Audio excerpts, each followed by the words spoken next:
এই ভদ্র মহিলা প্রায় 85 থেকে 90 বছর বয়স হবে। এই রোগীর গত 3 মাস হয় তার এই ম্যালিগন্যান্ট টিউমার থেকে ক্যান্সার, বায়োপসিতে ক্যান্সার ধরা পড়েছে। তো গত 3 মাস আগে পানির বালতি উঠাতে গিয়ে এখানে একটা কটকট শব্দ হয়। এরপর থেকে তার এটা আস্তে আস্তে বড় হতে শুরু করেছে। তো এখন সে এই সমস্যাটা প্রকট আকার ধারণ করেছে। ডাক্তার অপারেশন করার জন্য ঢাকা ক্যান্সার হসপিটালে রেফার করেছে। এখন এটা প্রচণ্ড ব্যথা হয়। যখন ব্যথা হয় 3-4 ঘন্টা থাকি। কয় ঘন্টা থাকে ব্যথা? 3-4 ঘন্টা থাকে। এবং কি রকম ব্যথার স্টাইলটা?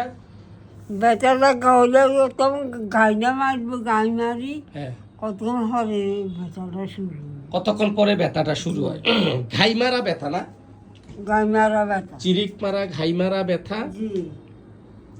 এবং এই ব্যথার মধ্যে আপনি কি করলে ভালো লাগে ব্যথাটা? তখন আমি একটু সাবা দিতে এইভাবে চেপে ধরলে ভালো লাগে। ঠিক আছে, এইভাবে চেপে ধরলে ভালো লাগে। যাই হোক, আমি ভিডিওটা করেছি। আপনার কোষ্ঠকাঠিন্য আছে, ছোটকাল থেকে আপনার পায়খানা কষা, ওষুধ না খেলে 15-20 দিনও হয় না। ঠিক আছে, এরকম না? জামার মতো শক্ত হয়, শক্ত হয়। তো আমি যেই কারণে এই ভিডিওটা করছি সেটা হচ্ছে এর যৌবন অবদমন, অর্থাৎ বিয়ের 1 বছর পর বিবাহ বিচ্ছেদ, এরপর আর বিবাহ করেনি। যৌবনের ইচ্ছা, চাহিদা, সামর্থ্য থাকা সত্ত্বেও সে আর এই পথে পা বাড়ায়নি। এই যে যৌবনকে অবদমন করে আজকে এই কঠিন রোগের অবতারণা হয়েছে। তার বংশগত ইতিহাসে পেয়েছি মায়ের একজিমা ছিল, আর ভাই বোনদের মাথা ঘুরানি আছে। আর জিহ্বাটা অত্যন্ত পরিষ্কার, ইপিকাকের মতো পরিষ্কার, রসালো। পায়খানা তো বললামই, খুব কষা, শক্ত। স্বপ্ন কিছু পেলাম না, তবে সে শীতকাতর। এই রোগী অত্যন্ত শীতকাতর, শীত সহ্য করতে পারে না, রাগ বেশি, হঠাৎ রেগে যায়, আবার একটু পরে ঠিক হয়ে যায়। একটু অভিমান টাইপের মহিলা, মান অভিমানটা একটু বেশি। তো উনি জীবনের মান সম্মানের কথা ভেবে, আপনি বিয়ের 1 বছর পর মানে স্বামীর সাথে সম্পর্ক শেষ হয়ে যায়, ঠিক আছে?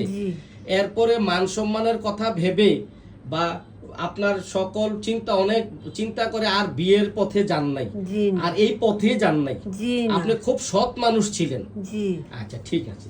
তা আমরা তার দেখেন, এই যে মাংস পছন্দ, ভুনা মাংস, লবণ খুবই পছন্দ, এক্সট্রিম পছন্দ, ঝাল পূর্বে খুব পছন্দ ছিল, প্রচুর পোড়ামরিচ খেত, দুধ পছন্দ, তিতা পছন্দ।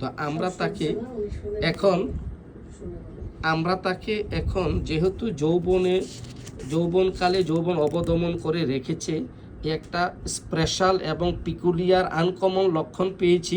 আমরা তাকে কোনিয়াম মেকুলেটাম এই ওষুধটি প্রেসক্রাইব করছি। আশা করি তার এই ক্যান্সার ইনশাল্লাহ সুস্থ হয়ে যাবে এবং রোগী সুস্থ হয়ে আবার আমাদের মাঝে দীর্ঘদিন বেঁচে থাকবেন। তো এই হচ্ছে তার ভাইপু। ইনশাল্লাহ আশা করি আপনার ফুপু সুস্থ হয়ে যাবে। আপনারা ওনাকে ভালো মন্দ একটু খাওয়ানোর চেষ্টা করবেন এবং একটু সেবার যত্নটা এখন বেশি খুব জরুরি। ইনশাল্লাহ ঠিক হয়ে যাবে। তো ইনশাল্লাহ আপনাদেরকে ধন্যবাদ এই ভিডিওটি করার অনুমতি দেওয়ার জন্য।